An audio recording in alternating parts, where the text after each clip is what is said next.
بسم اللہ الرحمن الرحیم۔ اللہ کے نام سے شروع جو بڑا مہربان نہایت رحم والا ہے۔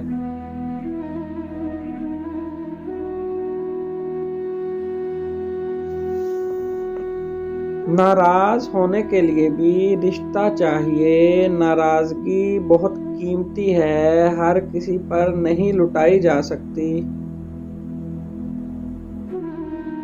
اگر آپ اپنی تعریف سن کر خوش ہونے کی بجائے شک میں پڑ جاتے ہیں تو یقین جانیے کہ آپ کو عقل آ چکی ہے۔ برائی کتنی ہی بڑی کیوں نہ ہو، اچھائی کے سامنے چھوٹی ہی ہوتی ہے۔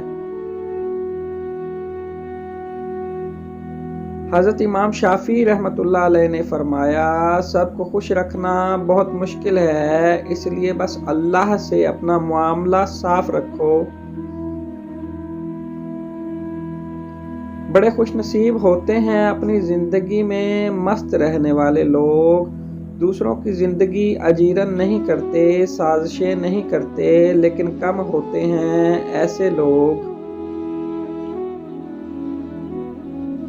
حاصل کی بے قدری کرو گے تو کھو دو گے، چاہے وہ رزق ہو یا رشتے ہوں یا محبت۔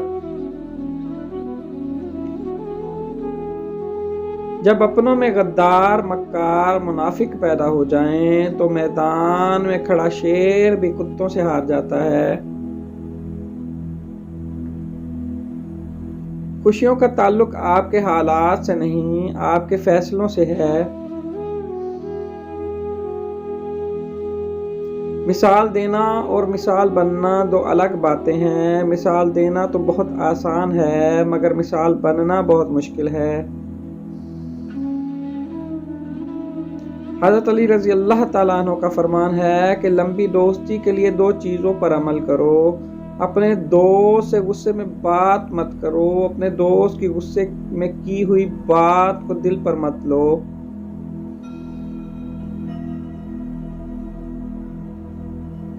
قیامت کی نشانی کے بارے میں رسول اللہ صلی اللہ علیہ وآلہ وسلم نے ارشاد فرمایا، زمانہ جلدی جلدی گزرے گا اور دین کا علم دنیا میں کم ہو جائے گا، دلوں میں بخیلی سما جائے گی اور لڑائی بڑھ جائے گی۔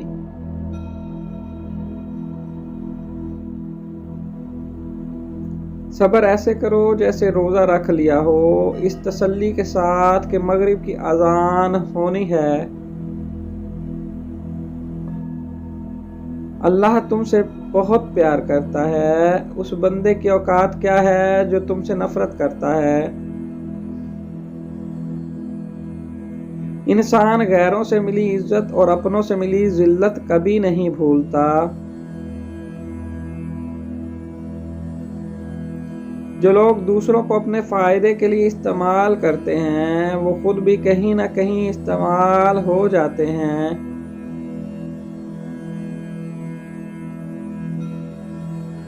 بے نسلے لوگوں کی سب سے بڑی نشانی یہ ہوتی ہے کہ تم جتنی انہیں عزت دو گے وہ اتنے ہی تمہیں تکلیف دیں گے۔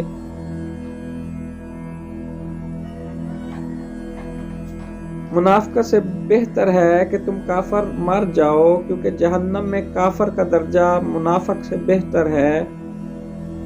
Please like, subscribe and share.